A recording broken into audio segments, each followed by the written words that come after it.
அனைவருக்கும் மகிழ்வான வணக்கம். தொழிலில் நேர்மை. வியாபாரத்தில் சிலர் என்ன செய்கிறார்கள் தெரியுமா?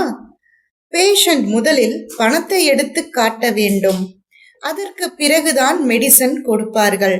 அதாவது மனிதனை விட பணம் முக்கியமாகிவிட்டால் அது வியாபாரம் இருக்கலாம், ஆனால் அது ப்ரொஃபஷனலிசம் அல்ல. ஒரு மருத்துவரின் திறமை மிக உயர்ந்ததாக இருக்கலாம், ஒரு தொழிலதிபருக்கு மிகப்பெரிய பிசினஸ் நாலேஜ் இருக்கலாம், ஒரு எம்ப்ளாயிக்கு மிகச்சிறந்த ஸ்கில் இருக்கலாம்.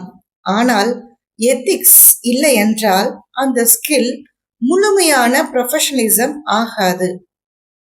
வியாபாரத்தில் ப்ராஃபிட் முக்கியம், ஆனால் ப்ராஃபிட் மட்டுமே முக்கியம் என்றால் அங்கே ட்ரஸ்ட் கொஞ்சம் கொஞ்சமாக அழிந்துவிடும்.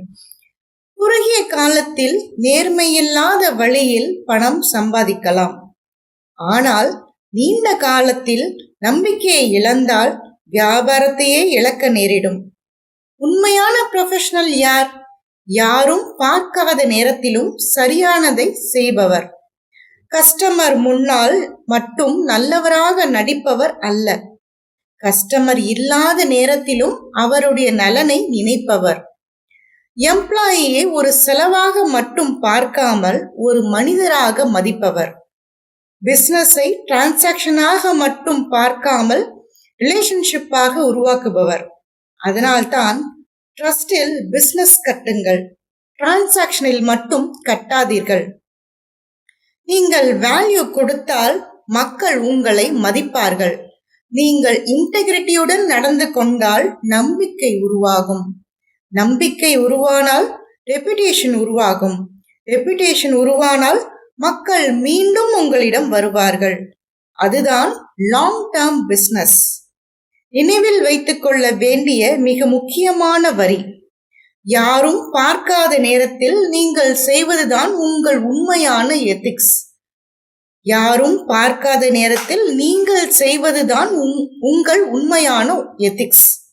மக்கள் நீங்கள் பேசியதை மறந்துவிடலாம், நீங்கள் செய்த சில விஷயங்களையும் மறந்துவிடலாம், ஆனால் நீங்கள் அவர்களை எப்படி உணர வைத்தீர்கள் என்பதை அவர்கள் மறக்க மாட்டார்கள்.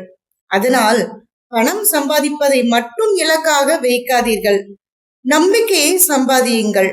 ஏனென்றால் money can bring a customer once, ethics can bring that customer back again and again. திறமை உங்களை வேலைக்கு கொண்டு செல்லும், நேர்மை உங்களை நீண்ட காலம் நிலைநிறுத்தும். Skill plus ethics equal to true professionalism. வாய்ப்பளித்த கத்தார் ஆம்பல் சங்க தலைவர் திரு ரவி கோவிந்தராஜ் ஐயா அவர்களுக்கு மிக்க நன்றியை தெரிவித்துக் கொள்கிறேன்.